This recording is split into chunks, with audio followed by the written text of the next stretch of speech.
राज्यसभा के रण की कांग्रेस ने प्रत्याशियों के नामों की घोषणा कर दी।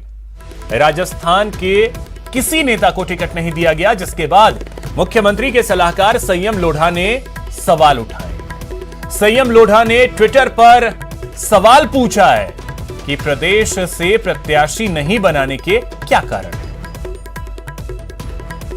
तो उम्मीदवारों की जैसे ही लिस्ट सामने आई, उसके बाद संयम लोढ़ा ने असंतोष जताया। उन्होंने ट्विटर पर लिखा, कांग्रेस पार्टी को यह बताना चाहिए कि राजस्थान के किसी भी कांग्रेस नेता कार्यकर्ता को राज्यसभा चुनाव में प्रत्याशी नहीं बनाने के क्या कारण है। ट्विटर पर यह लिखा है संयम लोढ़ा ने।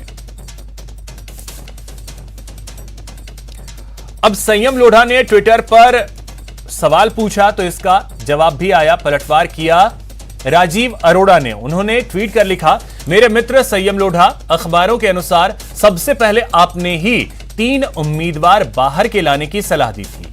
आपकी राय को काफी महत्व मिला लगता है, बस नाम बदल गए। आप तो प्रसन्न होने चाहिए। अब इस जवाब के बाद फिर जवाब आया संयम लोढ़ा का। उन्होंने ट्विटर पर जवाब दिया है और पलटवार किया है कि मैंने राय राष्ट्रीय संदर्भ में दी थी, न दिल्ली को समझ आई और न मेरे बड़े भाई राजीव अरोड़ा को। तो ये ट्विटर पर वार पलटवार संयम लोढ़ा और राजीव अरोड़ा के बीच।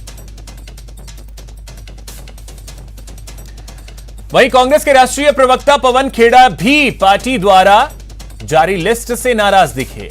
पवन खेड़ा कांग्रेस में राज्यसभा के दावेदार थे।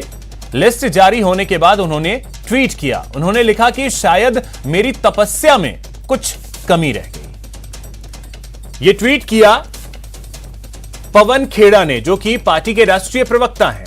लिस्ट जैसे ही आई उसके बाद उन्होंने ट्वीट किया। अब इस ट्वीट के बाद एक और ट्वीट आया नगमा का। उन्होंने इसी ट्वीट को रीट्वीट करते हुए लिखा, हमारी भी 18 साल की तपस्या कम पड़ गई इमरान भाई के आगे।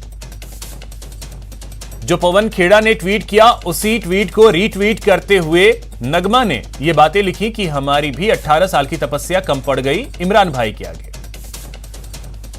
अब इन सब के बीच आचार्य प्रमोद कृष्णम ने भी ट्वीट किया। उन्होंने लिखा कि सलमान खुर्शीद, तारिक अनवर और आजाद साहब की तपस्या तो 40 साल की है, वो भी शहीद हो गए।